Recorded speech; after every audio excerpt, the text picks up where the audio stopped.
Good morning. It's a beautiful day in Western Maryland. It's spring here. Daffodils are blooming, trees are blossoming. It's wonderful. New life is everywhere. And that's good because that's kind of the theme of Jemimah Jope here. Jemimah uh, is a name that means um, dove, and then Jope is a descendant of Job. So yeah, she's a special character. She um, has a little bit of challenges in her life and whatnot, and we all know about Job. He experienced his fair share of trouble, uh, but that's not anything that was unique to him. Everyone experiences at one time or another challenges, we'll call them. So yeah, Jemima Jope is the latest in the series. It's beginning actually of a after the second one in the beginning of the second series. The first book was Be Free. This is Jemima Jope, and it just to give you a little bit of the background about why this book came to be is in my life, a couple of my grandchildren, one of their uncles passed away, and they were having a little bit of they're very young and they were having difficulty dealing with understanding that, and I'm like, well, I'm sure there are other books out there that deal with loss, and not necessarily loss like such as that, but um, you know there's all kinds of loss that we experience in life. I mean, you don't get the promotion, or you don't win the game, or whatever, and it's psychologically it's basically the same process every time. So that basically was the inspiration. That, and interestingly enough, a friend of mine had his pet, his dog, passed away, and he's in his 50s. He's like, this is difficult. And a friend of mine, his cat died away, and died along the way also. And yeah, her name was Tiva, and so Tiva kind of is one of the inspirations for the character in this book. And so uh, that word is a Hebrew word that basically means rain. And so blessing from above is what we in the agriculture business consider rain to be. I mean, as long as it's in moderation, you're not getting too much of it. But anyway, uh,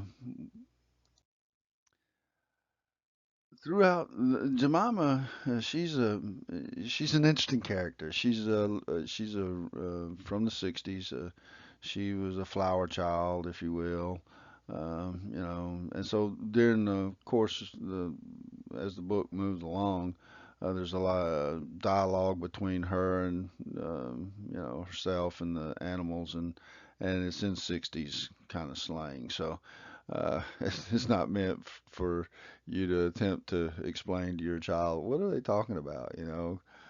My daughter, she read the book and she's like, I don't understand what they're saying. So it's like it's old.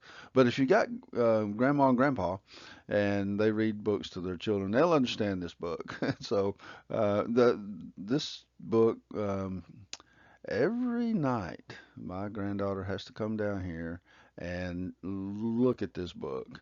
And she may not understand the words of it or anything, but she definitely understands the pictures, and she knows each one of these characters by name. As she also knows them as cat dog. And so whenever she says the words cat dog, I want to go read cat dog, that's exactly what she's talking about. So she likes the book for that reason. But as she grows older, she may begin to see the other thought of it. So anyway, that is kind of an introduction for that. Jemima, she's starting out new. It's a mystery. And you can fill in the blank, whatever is or that's caused her to go through these stages of grief. Biblically, there's seven of them. Psychologically, in psychology and whatnot, there's 12 or more, so you can go look those psychology ones up, and try to understand them if that's what you want to do. But she's starting out, she's beginning a new thing. And so this is the first scene is basically her with her new puppy, and Zope, and he's a puppy, and she's at peace. She's at peace. She believes love, not war. So that kind of is her motto. I know in the '60s it kind of meant something different, but and so they're immediate friends though. Zope likes Jemima, and Jemima likes Zope, and so we have these 7 stages of grief, and Jemima's in the basically the last two of those stages. And the biblical 7 stages, the first is shock and denial. I mean, like, if you don't win a national championship or something, or a state championship or something, you're like, wow, I can't believe we didn't win. Shock and denial. And then there's pain and guilt. You're like, I could have done better, or I should have done this or that, or whatever. And you can apply this to any loss, not just sports, or anything. Your performance at work, or your performance in your personal life. So all types of things occur, and you're just a lot of times you're just caught flat-footed, so to speak. Like you can't believe the other person is, walking away or turning their back or whatever. And sometimes, you say, well, it was my fault. Well, okay, could be. But the whole idea of this book is to help you to recognize that. And the sooner you can recognize what it is you're going through, the quicker you can get resolution. But if you just stay there and wallow around in the shock and denial and the pain and the guilt, and you never get past the anger stage where you get mad, or you begin to try to cut a deal with God, right? You say, oh, if you just do this for me, and all that, right? And then depression is probably uh, not the best word, but depression is something that happens to people. In this particular book, um, Jemima, she wasn't depressed, and Zope, he doesn't get depressed, but he gets what you call like a blues. He gets in the blues, right? And so that's a kind of a metaphor for a way of feeling, and so. But anyway, you'll see as we go along how that works. Eventually, you work out of that, hopefully, and it becomes a brighter day. Like today, the sun is up and the birds are chirping and the nests are being built, and it's really a special time here. The morning, got up 5 o'clock, let the cat out, and opened the door, and outside it was a symphony. I'm telling you, I mean, that's probably thousands of birds out there. Yeah, out here in the country, it was just quiet, except for this conversation. It's kind of like going to a cafeteria or something, and it's just all that noise, and everybody's talking, and it doesn't make sense. Well, that's the way it was with these birds. I mean, they were just everybody was talking. And then there's the reconstruction phase. That's where she's at right now. She's in reconstruction, and she's beginning to have newfound acceptance and hope. And so, like I say, you can apply these stages pretty much to anything where there's a loss associated with it. So, Jemima and Zope, they're in California. Place is set in scene is set in California, Kings Canyon, and so that's the reason for the king-looking crown of the trees. I thought that was illustrator did that. I thought that was kind of neat. And they live in a place called Done Moving. And so basically, Jemima's decided to settle down, and she's decided to, put down roots here. She's done moving, and so she's done with all of her past adventures, and she's starting to set up her own kind of life, if you will. Zope grows up. He grows up. He becomes her constant companion, friend, if you will. Um, he gets bigger, he gets stronger, and he loves to play. And so he has all kinds of games that he plays. He likes to play with the frisbee, which is the one that they're playing here, and he likes to play with the ball and stick. But his favorite game is the tug of rope. He loves to tug a rope. And I had a dog once, and she, we played really basically tug of towel. You would towel, like something you would draw off with.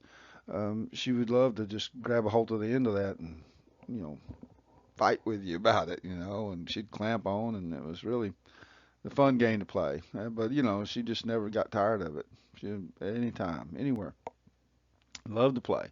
And that's the way these animals are.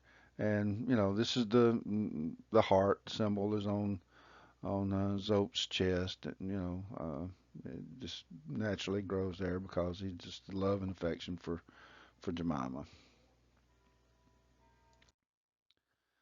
One day, while they're out playing, and Zope he's out there prowling through the bushes looking for his lost ball.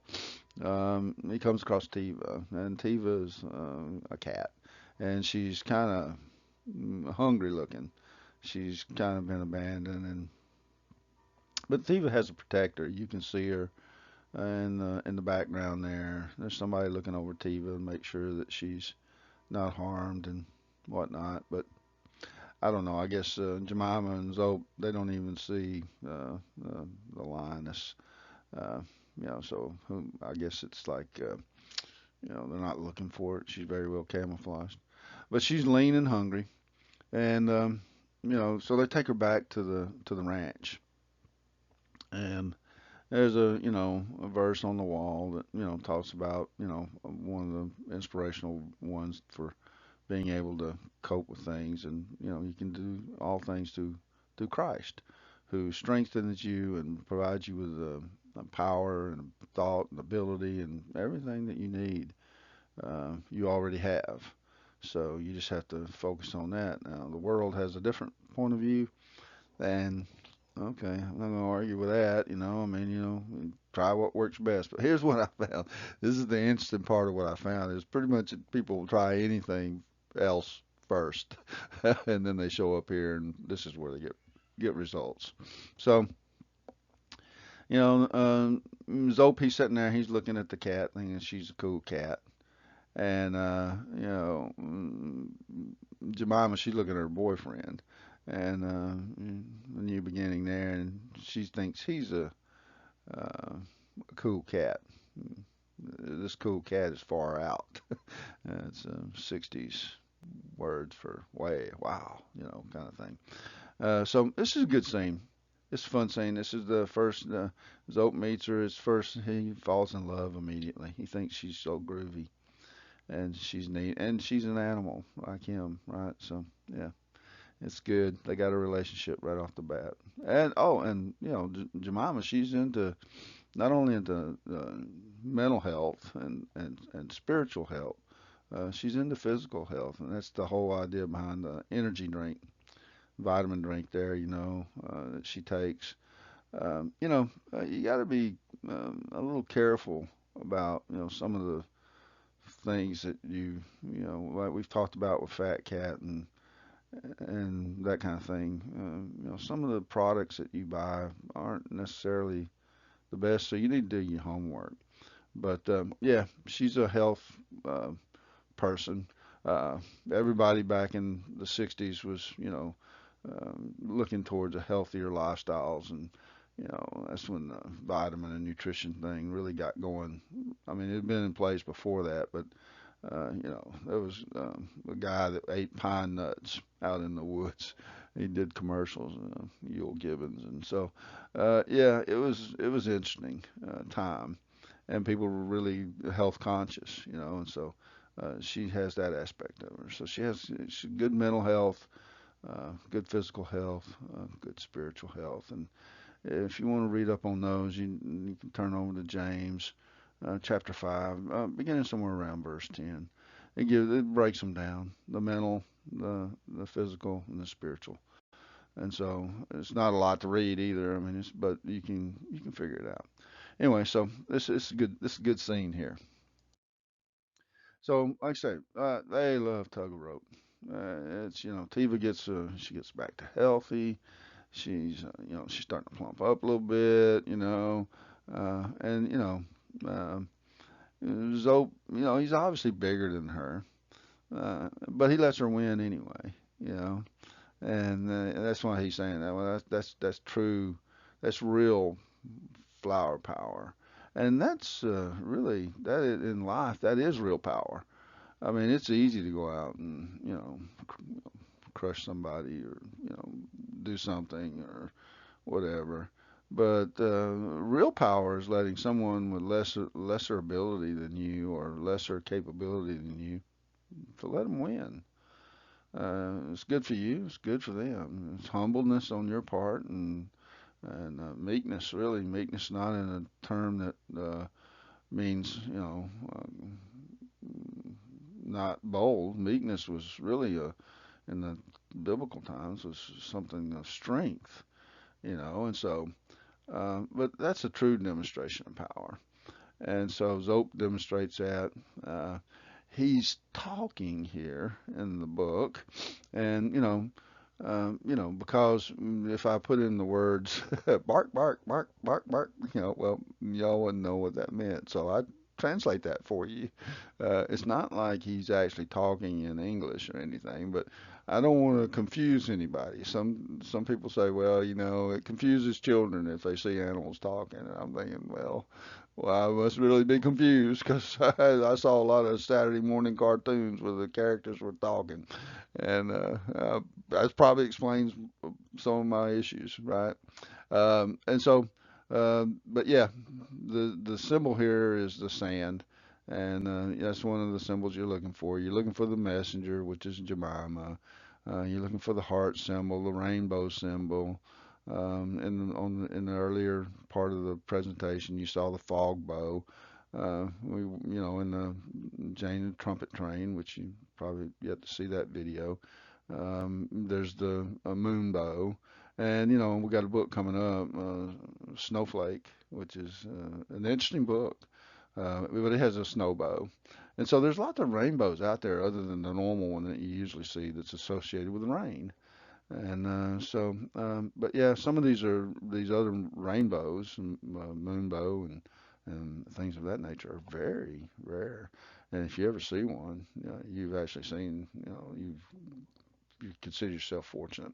But anyway, he lets her win, and they get all tuckered out, and they're hungry, and so they go back to the ranch, if you will, and to get something to eat. And this is where you see, okay, this is the 10 letters carved in stone. Just kind of happened to work out. They're drinking water out of stone bowls, and each one has their own name um, on their bowl.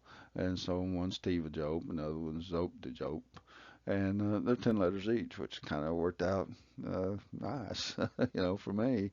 I didn't have to do a whole lot with that one. It's funny how these things happen. But you can see, like, there's a lot of the vitamin stuff, back there in the background.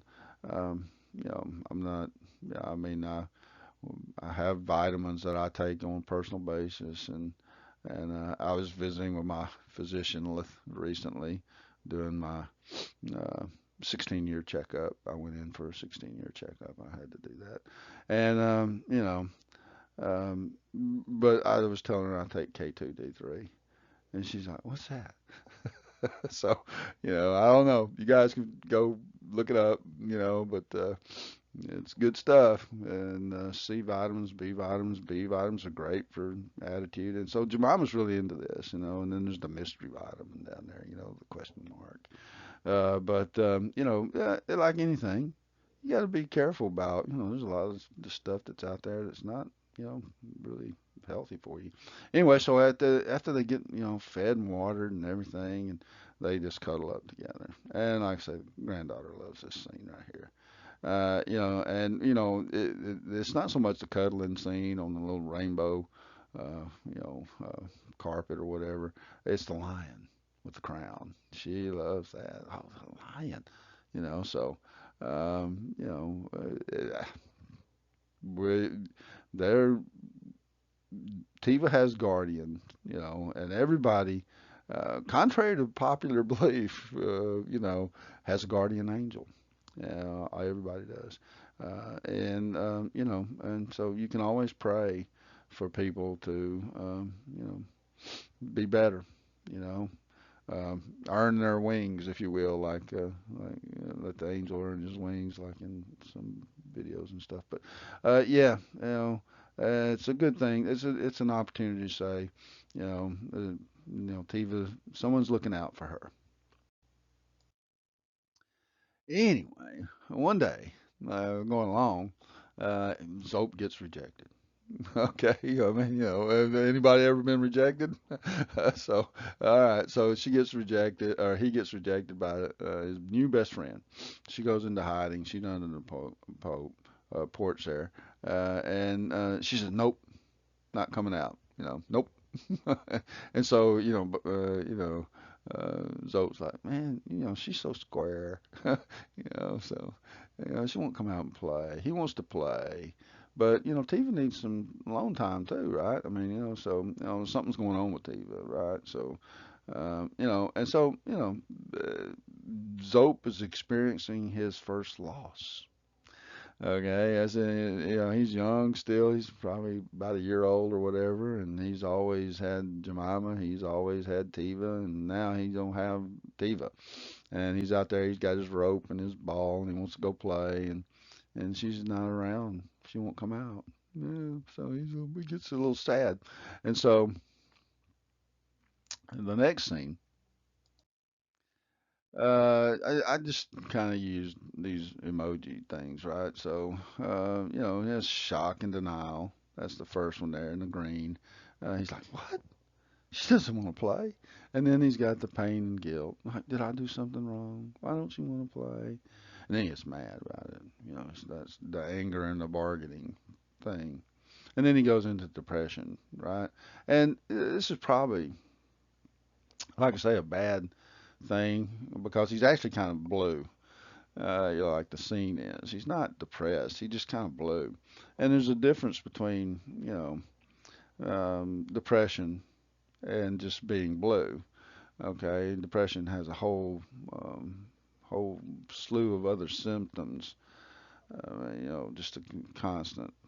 You might consider professional assistance if you're a person, if you detect that your child or something is depressed. That's not necessarily a good thing. But if your child is just feeling blue, well, they're going to work that out. They're going to, they're going to get over it, and they're going to be better, and life is going to be good. I mean, or better, they'll, and that's basically what happened with my grandchildren. Their uncle passed away, but as time went by, they got better. Um, you know, mentally about that. So lots of things can lead to the feeling blue thing, and so we're going to cover a little bit of that. So it helps if you're feeling blue. Now he's got his little blue emoji thing going here, and Jemima's like, "Okay, what's going on, dude? Lay it on me." She's talking 60s, but you can put it in today's words. Like, hey, what's the matter? Tell me what's going on? I'm not feeling good about what you're doing. Kind of thing. So um, he's communicating the best he can. He's like he's got his rope right there with him. He wants to go play tug of rope. That's the thing. He's kind of selfish. But Tiva won't go. And so we got another reference to scripture. You've seen this one before about trusting in the Lord. Go to Him with your problems and whatnot. But feeling blue is something that can be a result of a breakup. I mean, people decide not to be in your life anymore, or something.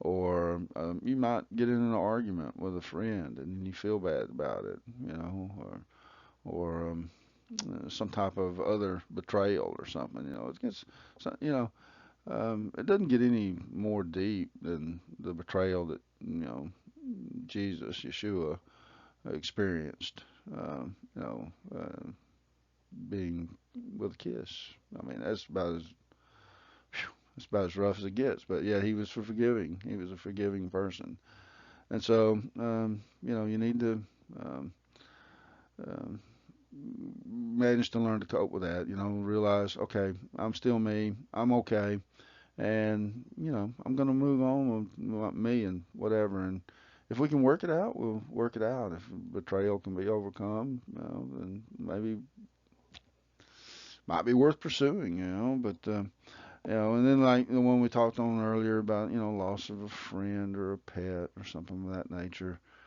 Sometimes people just have to move. They move away. Their parents go somewhere else, and your friend has to go to live in Chicago or something, right? And so I'll just pick Chicago out of thin air. I don't know anybody who's ever moved there, but I'm just using that as an example. And so you just have to learn to cope with that. People come and go in your life, and if they're true friends, you can stay in touch, and you'll see one another again someday or something, maybe perhaps or something. Go for a visit, or you're just not happy with. Sometimes this is the one that really gets people down the most, is it's the same rut, daily rut. Uh, they have work that they don't enjoy, or they have relationships that they don't enjoy, that just they feel like there's no hope. They feel like it's just a daily churn all the time. And that can cause you to feel blue. But usually eventually you become to have an appreciation for the fact that you have the ability to work. And if you don't like the job you're doing, well, maybe look for a different one. But at least you have the physical capabilities, mental, physical, to actually do something and to be able to support yourself and your family. And so this is good. And so then, and then one that really gets a lot of people is, they don't get the big, opportunity to go on vacation with somebody, or go somewhere that someone else is going, or um, you know, promotion, or something of that nature. I never was all that important to me, but to a lot of people, I know it is. And so, um, I one of the things I found, and this, you can take this for what it's worth too, is that you always get what's coming to you. Okay, and if you seek after, you're constantly pursuing some type of goal or something, well, it's probably going to elude you. It's probably just going to be always out of your reach. But if you just sit back and you have goals, and that's what you want to do, and you just kind of live your life and do whatever, suddenly it comes to you. So it's kind of a strange thing, a phenomenon, if you will. Uh, but anyway, depression, on the other hand, is a lot, or it has some of the aspects of being blue. But if you or someone is like depressed all the time, that is something that probably needs professional assistance. Okay, so this book is not working to do anything such as that, but you know, um, that's my recommendation. Anyway, so eventually, Tiva, she's underneath the porch. Her guardians are obviously there with her because they're the ones that say "Yope," and she comes out, and I'm just going to tell y'all, granddaughter loves this scene. The cat dog, the little one's playing with the ball of yarn. That's why, that's the picture at the beginning of the presentation, is in my little storybook menagerie here of things. I have a ball of yarn. It's hard to believe that you could, you know, write stories or whatever and look at a ball of yarn and go, okay, these cats. And this was one of the first thoughts I had, is these baby cats are going to play tug of rope with a ball of yarn. And so Yeah.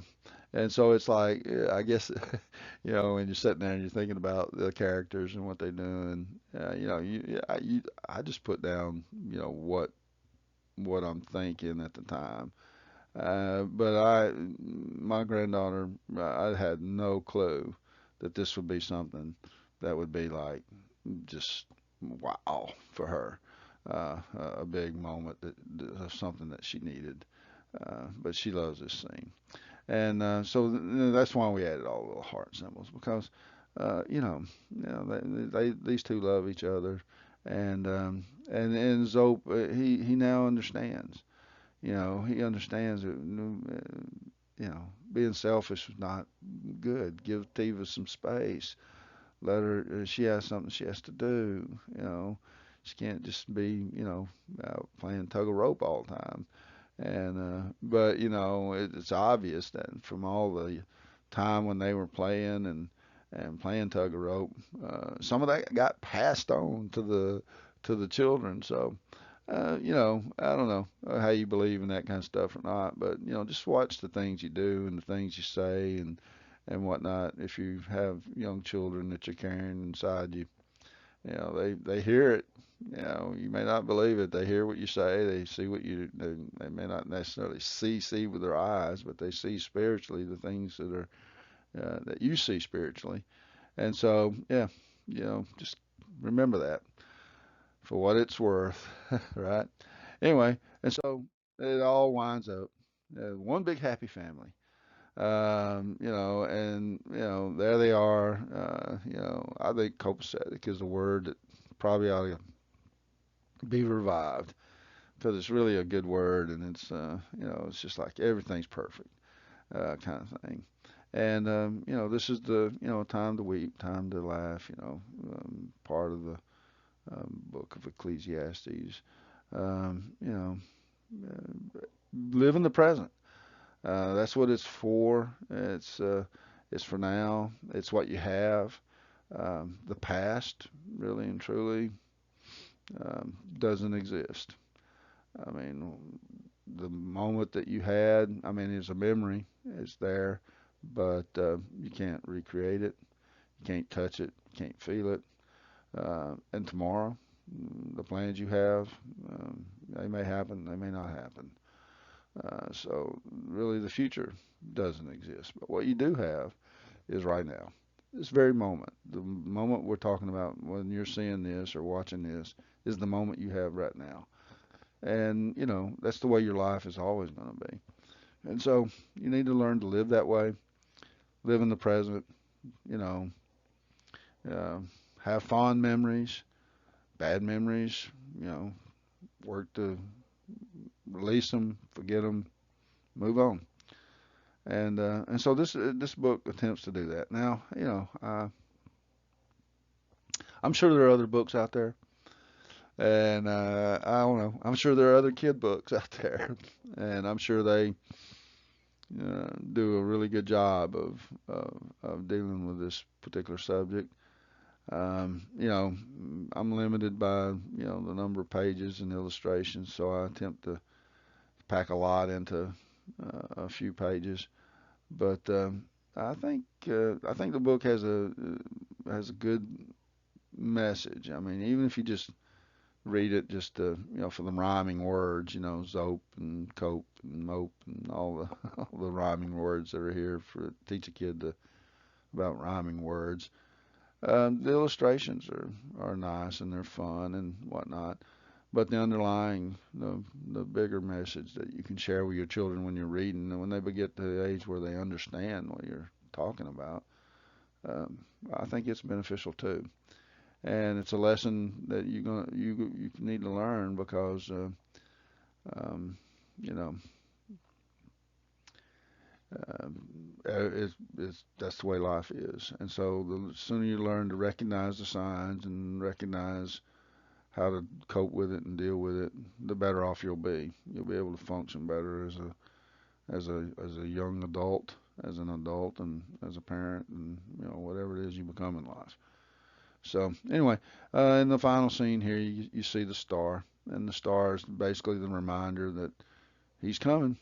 There's times that second advent, something's going to occur. And so, we need to always be looking forward to that. We need to always be in anticipation of that. But in the meantime, here we are in the present, like I said, and so you should be doing the best you can to enjoy that. So, anyway, I hope you like the book. The next one in the series is Rosie Rosie, and I had a new granddaughter, Lillian Rose, and so she was kind of the inspiration. Her name was the inspiration for that book.